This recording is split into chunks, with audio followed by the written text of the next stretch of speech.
Thank you. I've got two agenda items tonight, number 2 and number 3. One of them is to adopt the final budget, and one of them is to adopt the levy that supports the final budget. They're interconnected, so I'll have a slideshow. It's also available in board book, and you'll be able to follow along, look at it later. It's there for reference later on, and I'll go through that slide deck right now. So this slide, oh, it is live, all right. That's gotta stay open. Can you open that door, please? Sorry. Thank you. So we do this every year at this time of year, end of October. We need to do it before November 1st, and then November 1st, we have to certify the levy and send out the bills to the different taxing entities. So we're doing that tonight. This is a long budget calendar that we've been in the middle of, even prior to May 17th. This has been something that almost takes a year. As a matter of fact, we'll be looking at next year's budget now, tomorrow actually, when this one's in the books. We're all the way to the end, October 25th. We need these two resolutions by the end of the night. Furthermore, they both need a 2/3 vote in order to pass. And something needs to be passed by November 1st. Statutorily, we have to pass something by November 1st. This is a slide you have seen already. This is a comparison of the mill rate from last year to the annual meeting. So from last year to the annual meeting, a lot of things changed. You see some pretty big numbers, up 86 cents, down 43, down 20, down. That prior referendum debt, including defeasance, is that last variable that we can really manipulate the mill rate and the levy kind of as we want it to be. So we kept it stable at $10.29. Here's a new slide capturing what has changed from the annual meeting to today. On the night of the annual meeting, I mentioned several things that will still change. We didn't have the official third Friday count. We didn't know what the private school voucher impact would be. We didn't know final property valuation. So the numbers aren't as big. They swing up 9, up 15, down 5, up 1, up 6. But if you stop short of the defeasance lever that we pull to hit the mill rate we want, we could be looking at an increase of 25 cents from the annual meeting. It's been a pleasure, I guess I'll say, in the last 5 or 6 years to bring a mill rate to you at the annual meeting and bring something very, very close to that same mill rate when we finalize it. And that same thing is happening tonight. So we're defeasing less debt than we planned. Defeasance is prepayment of debt. Less debt than we planned. It drops at 27 cents and brings it in at $10.27, 2 cents less than what we were planning for at the annual meeting. This is not to be viewed right now, but it's for reference sake. This is in the name of transparency and accountability. These are all the changes that have happened to the various funds from the annual meeting, which you have in a budget book documenting till today. So the budget book is the budget book, and it's available from the annual meeting. What has changed since then? Many things beyond our control. So this is where we're at today. You can look back at that if you want. Here are the levy changes. On top of the dashed line is the annual meeting. On the bottom of the dashed line is what we're doing tonight. The revenue limit went up $1.3 million. And it went up that much for a variety of reasons. The private vouchers went up. Our declining enrollment exemption went up. We thought the enrollment was going to bounce back a little bit more at the annual meeting. We were just a little bit short on long on our projections. Our enrollment did bounce back. You'll hear more about that tonight, but not as much as we were projecting at the annual meeting. Oddly enough, our enrollment was lower than we thought it was at the annual meeting, led to a higher revenue limit. And we've talked about the difficulty in understanding that before, and it's that declining enrollment exemption. It's that protection against declining enrollment. So our revenue limit actually went up $1.3 million. Our aid, we accurately pegged very close, $56 million, off by $8,000. So typically, our general fund, not just typically, our general fund the levy did go up $1.1 million. So we have to tax $1.1 million more for our general fund as a result of those other two factors changing. Revenue limit going up, aid went up a little bit, we have to tax more in our general fund by $1 million. Fortunately, we have control over that debt defeasance levy. So we dropped our debt defeasance levy by a corresponding amount, about $1 million, actually $1.25 million, 10 million and a quarter. And the result is the total levy is $158,000 less than the annual meeting, pretty close when you're talking about a $47 million levy. And it's also less than last year by $648,341. So it's down from the annual meeting, and it's also down from last year. And that picture shows the dynamic of all these different things working with each other. And also the ability for us to manipulate that mill rate with the debt defeasance. We can't have the data on October 15th for private vouchers be revealed without spending some time talking about the voucher impact. It's our obligation. As a matter of fact, legislation has been introduced several times on making it absolutely necessary for school districts to say some of the things that I'm saying right now on people's tax bills. The private school voucher program, and there are two of them. The top one is just normal private school vouchers, regular ed. The bottom one is special needs private school vouchers. The special needs actually went down a little bit. But from last year, the private school voucher exemption to the revenue limit went up over $300,000. And we're going to show some year-over-year comparisons on the next slide. That's $1.868 million that we levy and we collect from our taxpayers because those voucher students are living in the Wausau School District. We don't get a chance to spend any of it. We send it to the DPI, and then the DPI doles it out for vouchers. So that's a 41-cent mill rate impact for money we don't get a chance to spend. Here's longitudinally over time how that has looked. This is the number of voucher students. This year, the maximum number of voucher students can only be 6% of your total enrollment. We're at only about half of that. So legislation says it goes from 6% to 7, 8, 9, 10, and then there is no limit.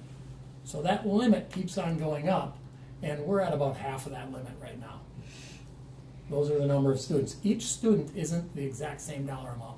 K-8's $1 amount, 9-12's different dollar amount. Here are the actual amounts.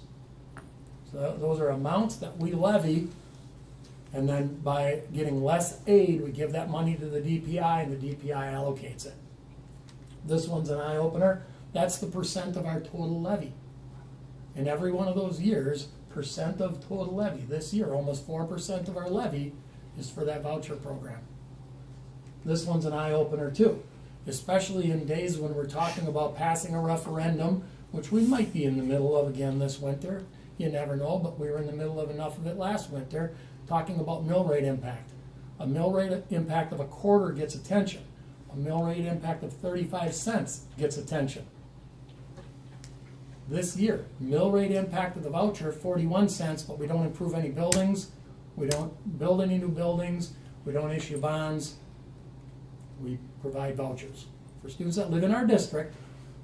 Okay, so we're not paying for vouchers for people that live in Mosinee or DC Everest or anything else, but we're paying that dollar amount for students that live in our district to access vouchers.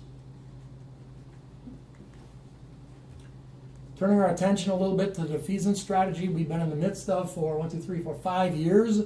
5 years ago, we started this to stabilize the mill rate and access higher aid amounts and really fully leverage aid and pay off some interest and stabilize the mill rate. The next year we defeased a little bit larger dollar amount. Actually, between last year and this year, we're defeasing or prepaying a little bit less. We're prepaying about $10.25 million in debt. And if you add it all up, that's $5.7 million in interest savings. And a typical reaction might be, good, $5.7 million in savings. Let's spend that for this, or spend that for this, and that's money that's not spendable. It's just money that we don't have to tax. And it's not immediate either. It's money we would have taxed when that debt is due over the next 5 or 10, or maybe even 15 years. So it does free up taxing opportunity for other things. And it does save taxpayers that amount in interest. Now, if you think, if you're prepaying debt this aggressively, of course the mill rate has to be just shooting through the roof while this is happening. Very much not the case. We have control over the mill rate, and we don't defease any more debt than what will allow that mill rate to steadily decline. Think about the 2015 referendum. Our mill rate went up to, I believe, $11.40 about. Since then, it's been steadily going down. We passed the referendum in 2015. Mill rate did go up a little bit, as we anticipated. Since then, it's been going down, down, down, down, down. As a matter of fact, 2021, $10.29, we also passed a referendum, a $4 million operational referendum. And as we suggested would happen, we kept our mill rate stable while doing that. Benefits of defeasance: we do have flexibility to consider a referendum with flat tax rate or little or no tax impact. We talked about that the last two referendum sessions. So if we go in that direction, this referendum in April, we'll have that opportunity again. And more to come on that in a couple of slides. But we'll have another opportunity to pass a bond referendum this winter if the board so chooses, and the community obviously wants that, to pass a referendum with no tax rate impact. Also, the last one, provides that flexibility. For each of the last 5 years, this has been a pretty enjoyable meeting compared to the previous 5 years, because the previous 5 years, all those things that are out of our control really made that mill rate fluctuate wildly, and we didn't have much control over it. Now we have some control. We have that last variable that we can manipulate. I want to talk a little bit about questions that I know we're going to get throughout if we do go to referendum. We got questions last year over and over again on this topic, and any chance I get to tie this topic to what's on the agenda, I'm going to take that opportunity, talking about what could happen to the mill rate if we passed a bond referendum. And we spent a lot of time last fall and last winter talking about zero tax impact, and some liked that phrase, zero tax impact, and some were offended by that phrase because what's the impact if I vote no? And all the stuff that ties into that yes-no decision and how it impacts our mill rate and our levy. If you look at the left, you'll see a couple. I'm going to have to stand up to actually point to these things because my pointer doesn't work. But this is now, including tonight, and the gray is debt payments. They've gotten bigger because we're defeasing or prepaying debt.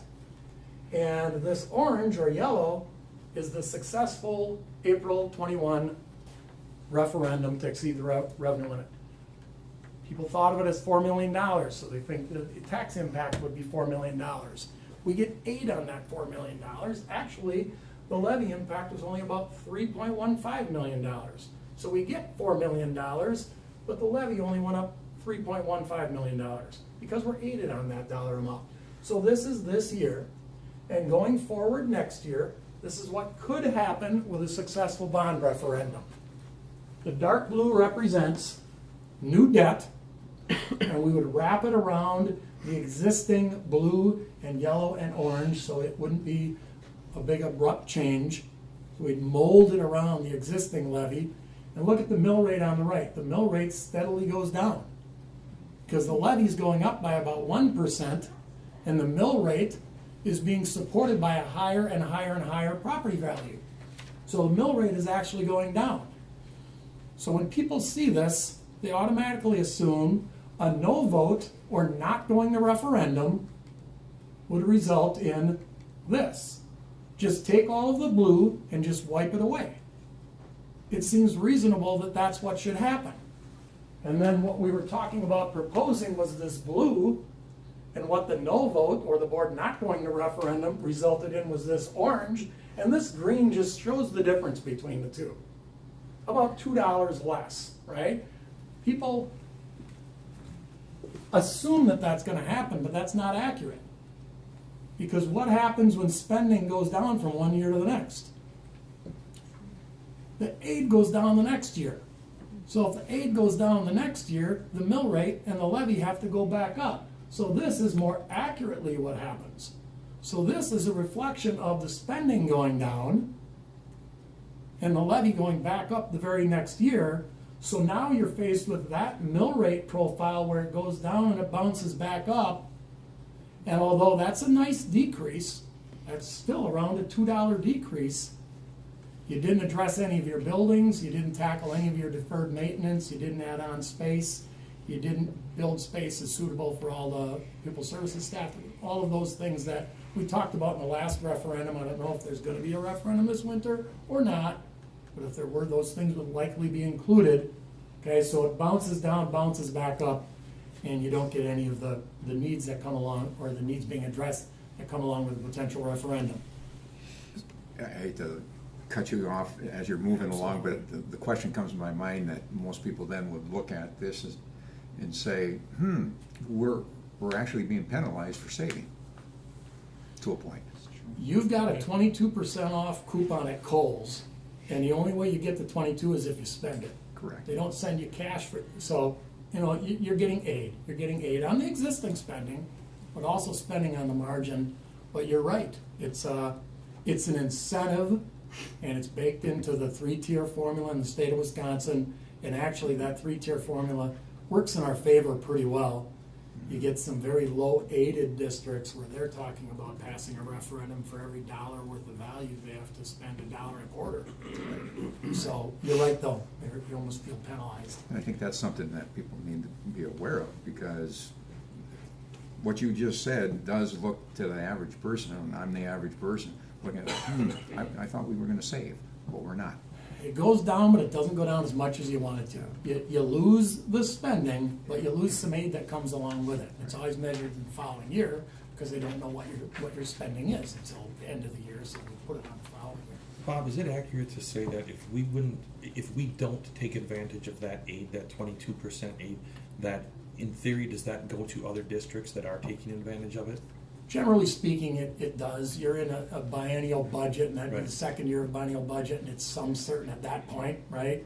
And this last session, actually, the legislature added some money to that pot, right? And they said, this is money schools can spend, and we know better, because it didn't make the revenue limit go up, it just made the taxes go down. So you're right, it's in that pot, and other districts do access that. So if we're not spending it, other districts Yeah, will. I think that if we go that route, I think that would be an important component Yeah, to advertise as well, along with what Jim was saying too. exactly. Got a second question, or comment about this then. Are we still in that situation where we are going to be held harmless with our depletion in our enrollment? As you talked about earlier, I wanted to ask that question because if we're held harmless this year, it won't affect us this year, but it'll affect us the following year. Yes, we're and you'll see more on the demographic report. Our old 3-year average and our new 3-year average differs by 75. So we're in declining enrollment by 75. So we're getting closer to climbing out of that hole. So the protection isn't gonna be as great because we're only protected by the amount of 75 students, right? So the potential for protection isn't as great. But you're right, you get the benefit of being held harmless, and that's great. While you're being held harmless, right? When you start digging out of that declining enrollment hole, you just don't get the benefit, with the exception of open enrollment. Those students you get right away, right? Open enrollment in, open enrollment out, no 3-year rolling average on that. You get that benefit right away. Now, the next slide's probably more important because if this happened, if we did not pass or not go to referendum and the debt payments disappear and the aid gets impacted, it would be wise, the darker orange on top represents future debt. It would be wise to levy for that future debt and do this.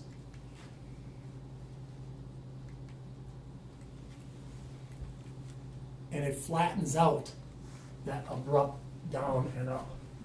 Instead of going down over $2 and then stabilizing, take these debt payments, put them here.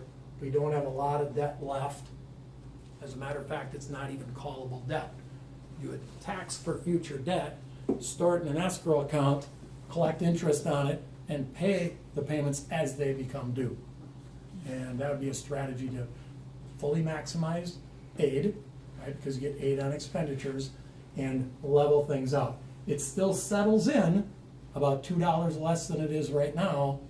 Future boards will have to decide if they still want all of these needs addressed, and the community will have to decide that, and everything that goes along with it. But it's a gradual way of stepping into that no debt world.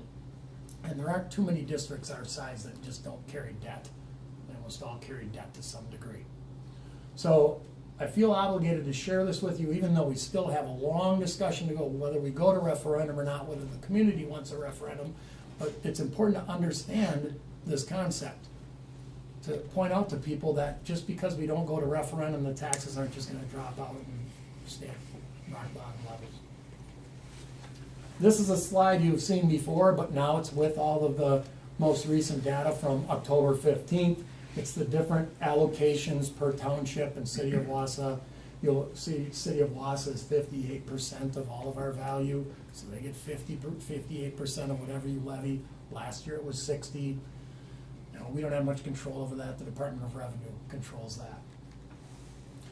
This is not from the annual meeting to now, but last year to this year, the levy for each fund. Notice the general fund levy went up, not surprisingly. Thank you to the community, they passed a referendum to increase the revenue limit by $4 million. So although that vote pulled the revenue limit up $4 million, there were some other factors that pulled the revenue limit down a little bit, plus we get aid. So taxpayers don't have to fund the whole $4 million anyway. They're only funding a little over $3 million.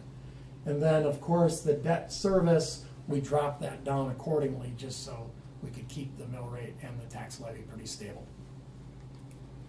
Here are the expenses by fund, and most of them are pretty stable with the exception of a couple. Why did the general fund go up 5.68%? Two reasons. Referendum.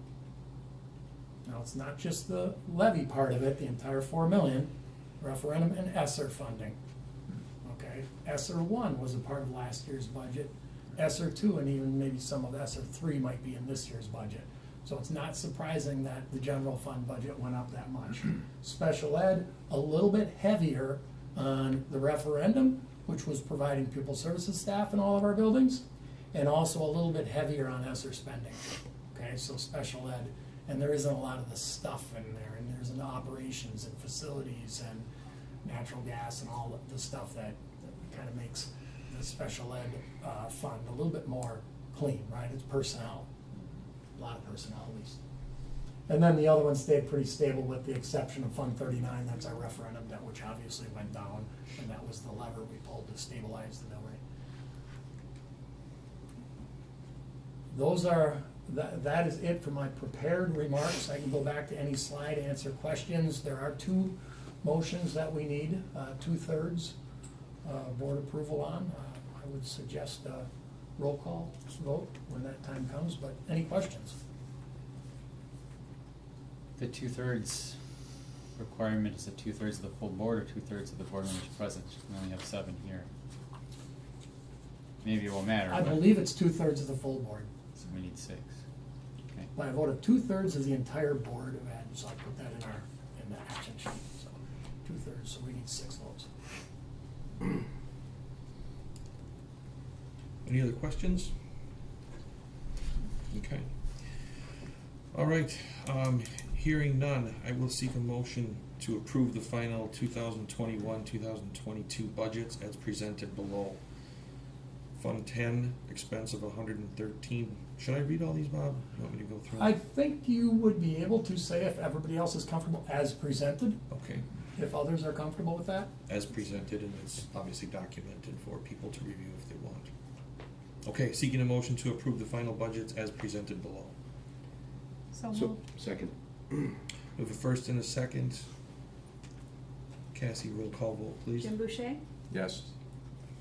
Kyle Lowe, Yes. Cody Nicolai, Yes. Jane Rush, No. Lance Trollope, Yes. Karen Vandenberg, Yes. Pat McKee. Yes.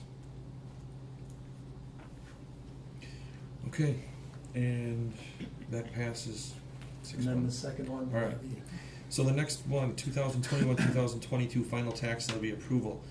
I'm seeking a motion to adopt a final tax levy of $47,323,009, representing $33,763,528 for the general fund, $12,897,281 for the debt service funds, and $662,200 for the community service fund. So moved. Second. First and a second, and we'll do a roll call again on this one. Calvo, Yes. Cody Nicolai, Yes. Jane Rush, Yes. Lance Trollope, Yes. Karen Vandenberg, Yes. Jim Boucher, Yes. Pat McKee. Yes. All right.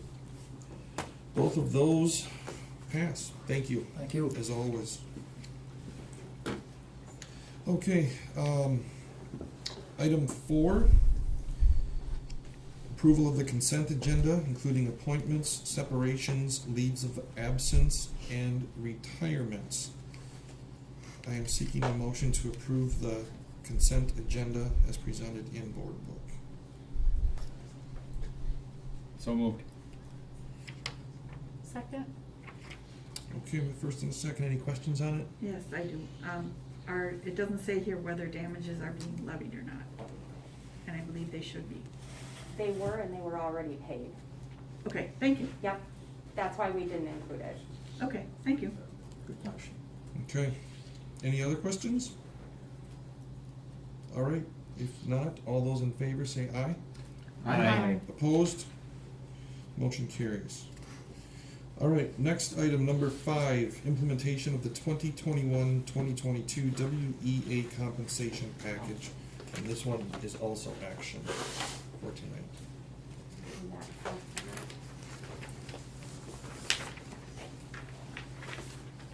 from- I have to start out with an apology that you don't have this in the agenda. I received the motion language just this afternoon, and I went in valiantly and tried to update to put the language directly into the agenda, and it did not work. Bob attempted, it looked like it worked, but it didn't work, and so therefore you have a printed version in front of you.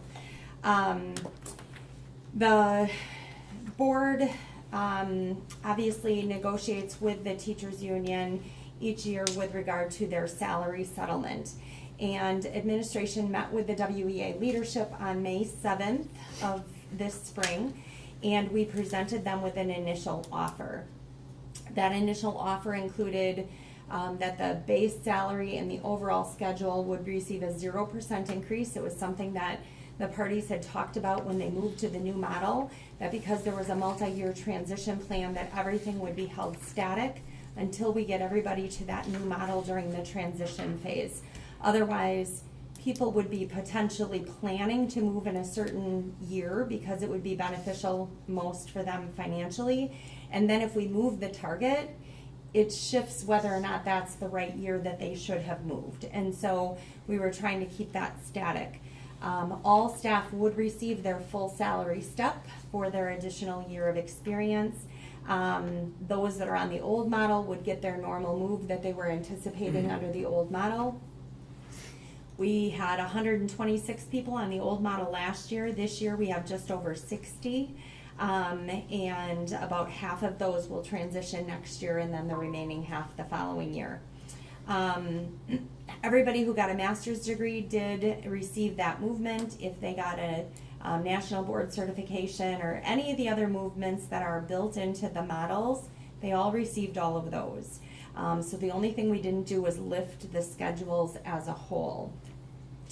Overall, that package initially was costing out, when we prepared it May 7th, 2.15% increase is what we were looking at. That number has climbed some because of other adjustments, additional movements that we didn't know about May 7th, because staff have the ability to put forward those up to and including June 30th. So we implemented all of those. I'm before you tonight because on October 19th, the WEA informed us, and I believe, Pat, at least you got a copy if the whole board didn't, a letter from the WEA letting us know that they had taken the proposal to their membership and they had voted to turn it down and ask that the board move forward based on impasse with implementation. We did have several conversations with WEA leadership throughout the summer, so I don't want to portray that we met May 7th and then nothing happened until October. There were lots of conversations back and forth where we answered questions and responded to conversation. But ultimately, the membership voted it down because the schedule itself did not lift. That's the feedback that I received. So I'm before you to ask for approval of two motions.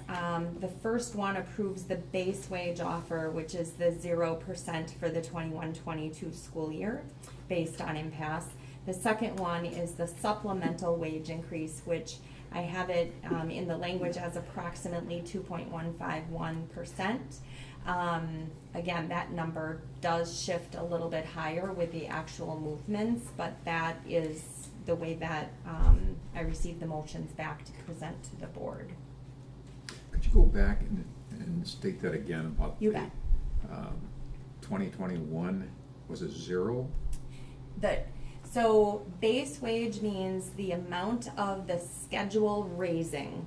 And so yes, that was a 0, just like it has been, I believe the last 2 years. I'm looking at Bob because I wasn't here. Was it 1 two? year, because Just 2 1 year. years ago, they went on to. Got it.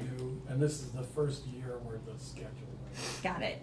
So that predates my time, so that's why I need the historical Sure. reference. So the schedule was left static with a 0% increase. So in 2020, late in the spring after COVID had started, there was an agreement to implement a 0% for that item for this current year as well. So basically, it's the same type of approval as we had a year ago.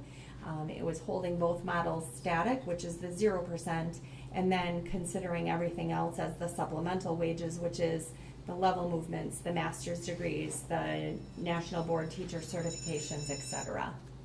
So utilizing terminology, could that be identified as a freeze? It depends on who you ask. I would tell you that the correct way to answer that is the schedule was frozen, but teachers did not receive a pay freeze. In fact, when we look at those returning teachers, the average increase that teachers received was about 2.5 overall. But from a costing standpoint, we reflected at 2.15 because of the differences in how we have to cost things. We had some staff members who received increases in the neighborhood of 6 to 8%. We had others who received more like about a 1% increase.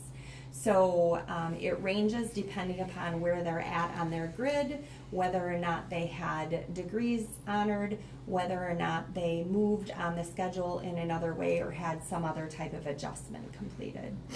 Can you clarify the one comment you made about the schedule is frozen because we still have some left on the old model? Yes. And adding to the new schedule, which obviously contains the vast majority of staff, we didn't want to throw off the target for the 60 remaining? Correct.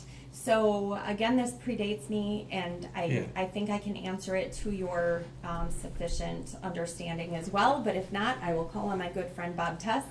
The way that process was set up was when the new model came on for the single lane, staff had a certain number of years to be able to transition from the old to the new.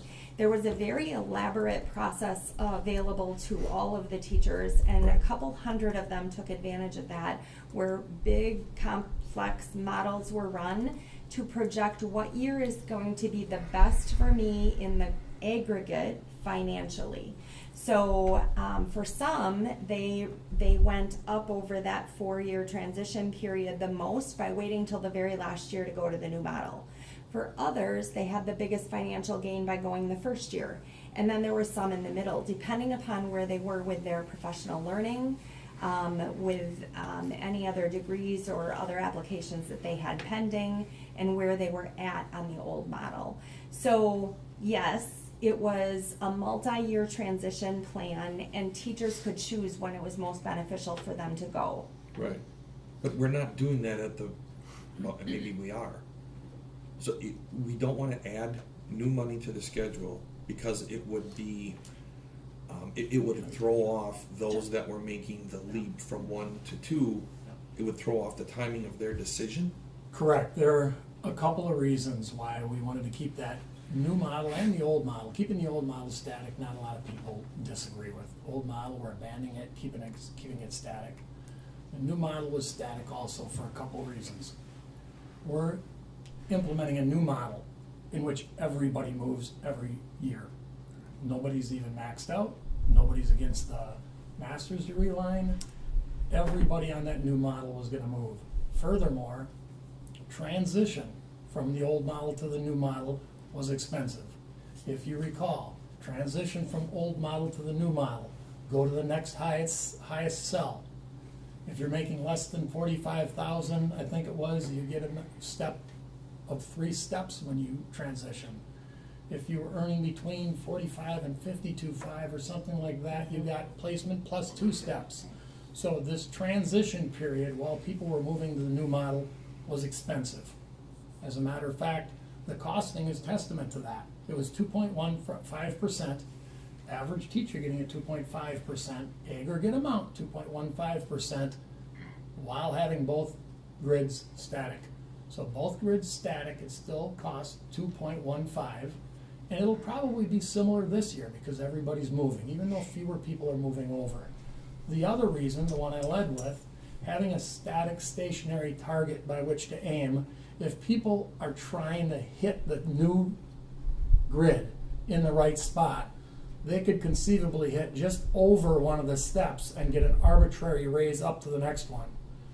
If we come along and even increase that grid by 1/4%, it just ruined their strategy. So it wasn't the only reason. The affordability was part of it, but we wanted to assure people that they were shooting at a stationary target at least for 2 years.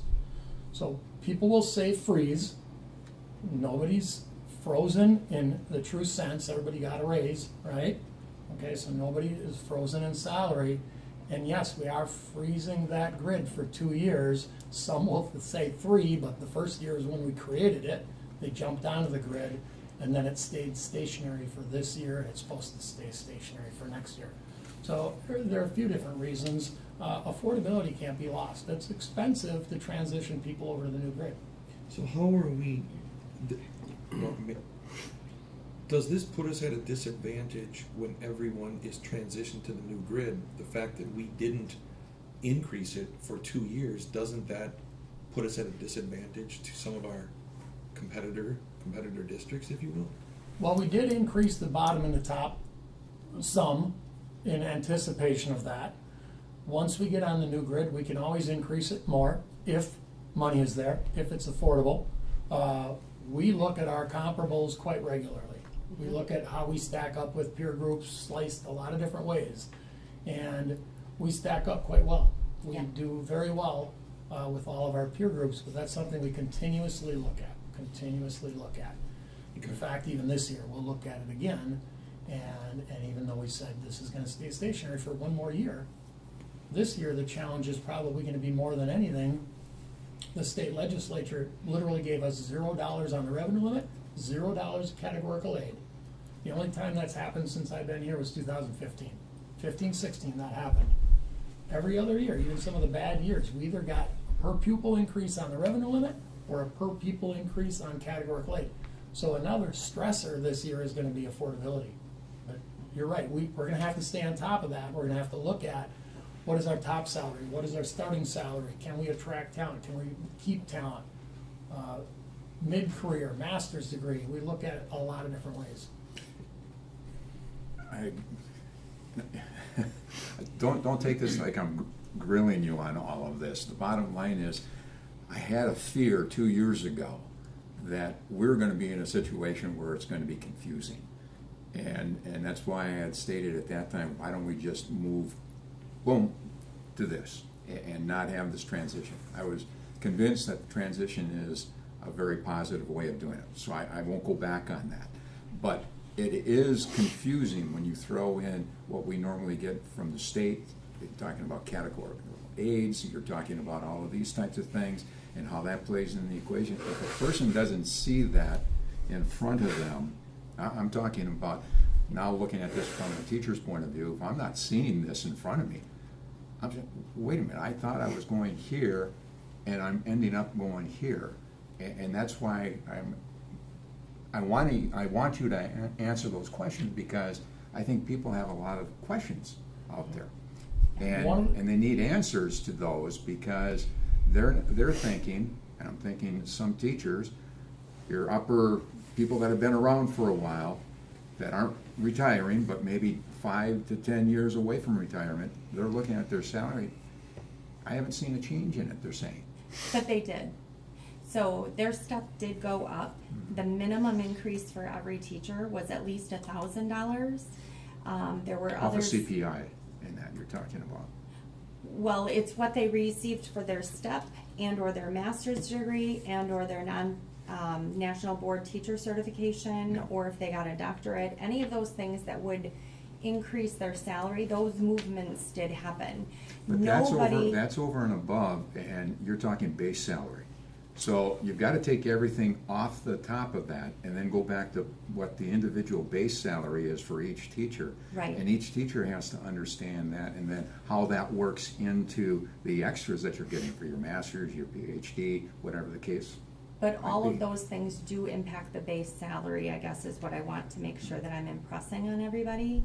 So if you look at an individual teacher contract for a teacher last year, and then once this is approved, you look at the revision that we'll be doing to that salary, there won't be a single teacher that has the exact same base salary on that contract from last year to this year. Because everybody received at least $1,000, and many received quite a bit more. They do already see that new number in payroll, because anticipating this, I did have a conversation with WEA leadership before the school year even began to explain that the administration on behalf of the board was going to honor all of those movements up front, because teachers were expecting them. And teachers did all of the work and met their timelines. And one, I didn't feel that it was fair to put staff in a position where they had to wait for those increases to come when that was the minimum we were going to do. And I didn't really want to watch, nor did Bob, I think. I won't speak for you, but I think you'll nod your head. We didn't want to cause a great deal of back pay, which is really difficult for our staff in HR and the business office in payroll. And so we talked with WEA. There was general agreement and understanding that all of that was going to get put into motion, at least, knowing that if there is more money, something else changes, we can always go beyond that, causing back pay, but we were trying to avoid that to the extent possible. So I think it's also important to understand, and some of you were on the board at the time, there are conflicting interests, right? And when we went to the new model, Dr. Hiltz went out into the community, teachers more than anything, not the community so much, listening sessions. What's one thing that needs to be fixed? The compensation model, which we thought we built with everybody at the table, but it fell short in a couple of different areas. So we built the new model. How do we transition from the old model to the new model? Some people said, let's wipe it clean, put everybody on the new model. But other people said, there are teachers that are in the middle of a multi-year strategy for doing exactly what the old model encouraged, a 3-year plan to complete so many academies, or a 4-year plan to get a master's degree, or you name it. There were people that were in the middle of a strategy. And that strategy resulted in $5,000, $6,000, $7,000, $8,000 increases. It was real. If you were going from tier purple to tier yellow in particular, that was a big increase. The board at the time, and this was done in open session, the board at the time wanted to protect that. So it did get complicated. And sometimes we're our own worst enemy in building these things, because somebody says, can you fix this to do this? And yes, we can fix that to do that, but it's going to be a little bit convoluted. But in an effort to fix more things and make it fair, it does end up getting confusing. And although the transition is confusing, and it's getting less confusing every year because fewer teachers are left on that old grid. What I see in the very near future is a very non-confusing step ladder where you move from here to here, and we look at our finances every year and we see what we can afford, and it also goes up. Were ESSER funds available to do anything compensation-wise, bonus-wise? No, for a couple of reasons. One-time money, bonus-wise, perhaps, but not for ongoing expenses. Right. So you would have to get creative with bonus money, but that's not towards preparation or response to the pandemic. You'd have to get creative with using the ESSER money for something that's already in your budget, thus freeing up money that's in your budget for something that's not necessarily ESSER compliant. But then it would be one-time funding, and Right. because, you know, salaries are. As an example, we approved 3 additional days of payment for teachers at the beginning of this year, and we approved some additional days of payment last year to recognize and honor the extra preparation and curriculum development and transitions that they would need to do. That came out of ESSER because it was a one-time payment of additional funds for a targeted purpose that we could connect back to the COVID response process and modifications that teachers needed to make. So that was one example of how we did use the ESSER funds to put some additional money into staff pockets. And we also included para-educators. They came in for some extra days out of COVID for some training and some specific targeted things. So there were a number of items that we did approve with that, just so that you realize that we did do some of that at least. It would be, I don't wanna get into the details now, obviously, but I think it would be worthwhile to explore. I know that the ESSER funds are quote allotted to different things right now, but just because we are back into a semi-normal year, I know that many companies are still recognizing the stress and the change and everything that COVID has brought on, and they're doing more things mid-year, if you will, you know, in terms of a one-time bonus, or they're just getting very creative in recognition of that. I would like to see at least some thought put into that, and maybe a proposal brought back to the board on what we could do. Taking that into consideration, right? It's a one-time thing. I'm not talking about base increases, but some gesture that shows, hey, we recognize that, you know, this is still going on, and we want to be able to capitalize on this. We can have those conversations, Okay, for sure. thank you. I think it's imperative that we do that because we don't want to lose teachers to other districts. And there is a lot of movement going around in the state of Wisconsin because of Act 10, all the way back to 2010. That we're still having the fallout from it. And you know that from different parts of the state. And the bottom line is, we don't want to lose good teachers because they can jump to another district not far away and pick up $5,000 more, $6,000 more, or not come to us and go somewhere else, not even getting those teachers on staff. So I agree, we need to do some creative things because we care about it. Quality teachers. Can we put that on the agenda for next meeting, please? I do like that idea of doing something extra because of the fact that our teachers did do a lot of extra last year. Well, yeah, I mean, you could extend it to all staff, right? I mean, it's, Absolutely. okay.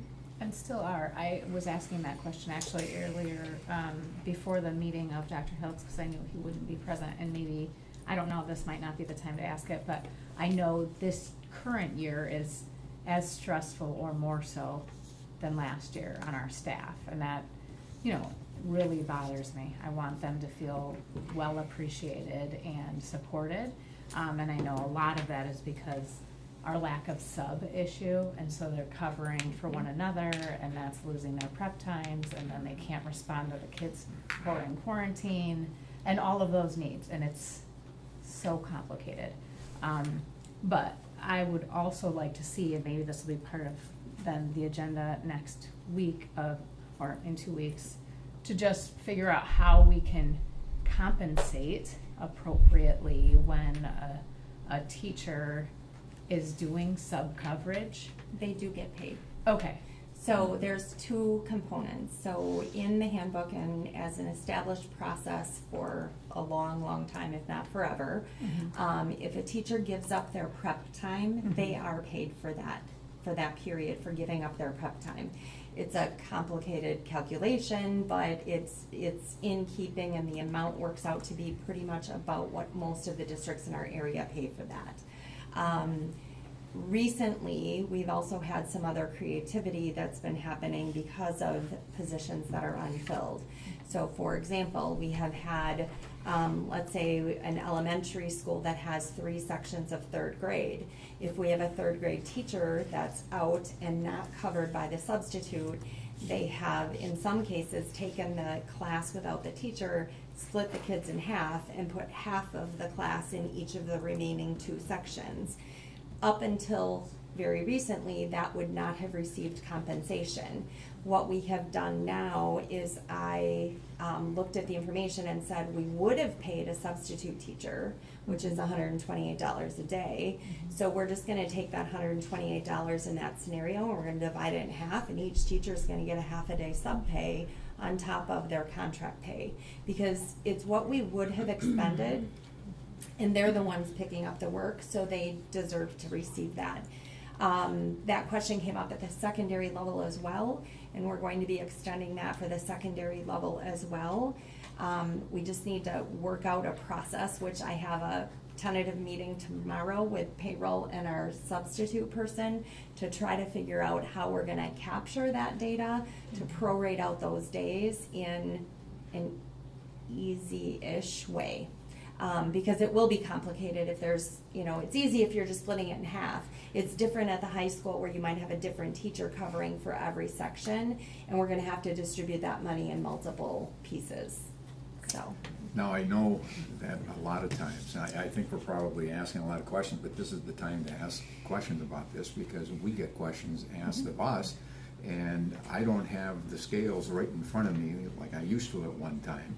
Are we paying, what, $26 a period that a high school teacher covers? Is it approximately that? I think it's closer to 28, 28. but again, it's a calculation because the length of the periods are different. So the amount gets adjusted based on how long the periods are. So if it's a 90-minute long period in the mod schedule at West, that's a different pay than, Sure. say, a standard classroom time frame at East. Sure. So.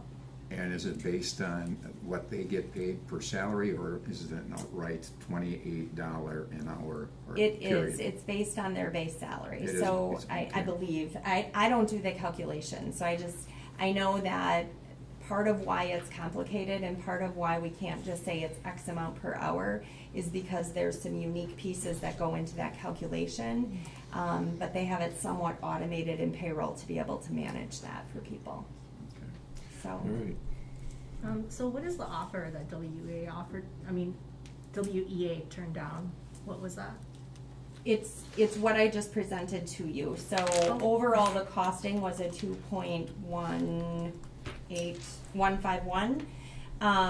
It did creep up a little bit more than that based on other changes that we didn't know about, degrees that weren't in the queue initially when we were running these numbers. So it was a 2.151 or thereabouts in the overall. Okay. Any other Just to be questions? clear, you said 2 weeks from now. 2 weeks from now is a regular board meeting, and usually we bring things to the ed ops and then we bring it to the board, just so we can set our work schedule over the next few days. Is there an expectation to bring it to the next ed ops meeting? With a proposal? Proposal, it seems this would be a mid-year move, if anything, right? So it's not like we're up against the beginning of the school year necessarily, but sooner the better, probably. Yeah, I would say, yeah, the sooner the better. I mean, the sense of urgency, I don't know is, imminent in terms of days, but if, the sooner the better. So a normal progression would be November ed ops. If it could be approved at the December regular meeting, I think that would be okay. Okay, that helps.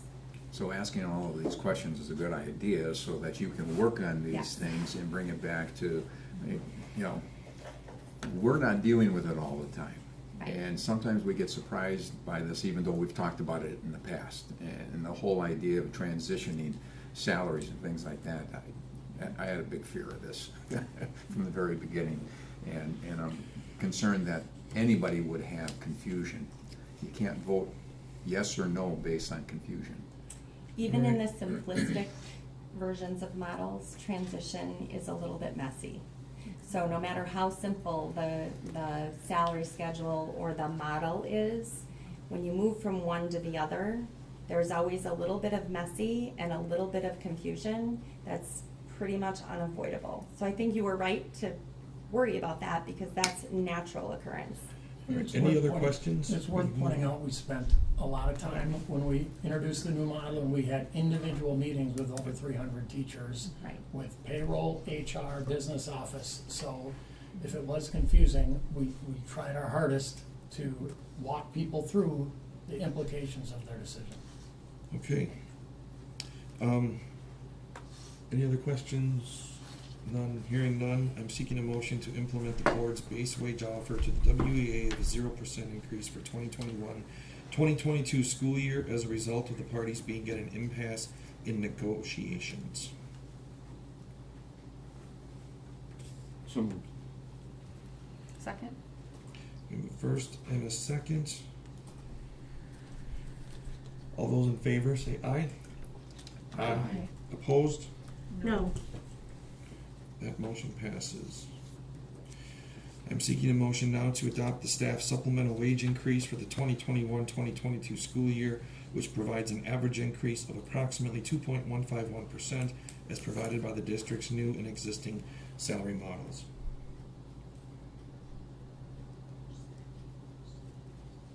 So moved?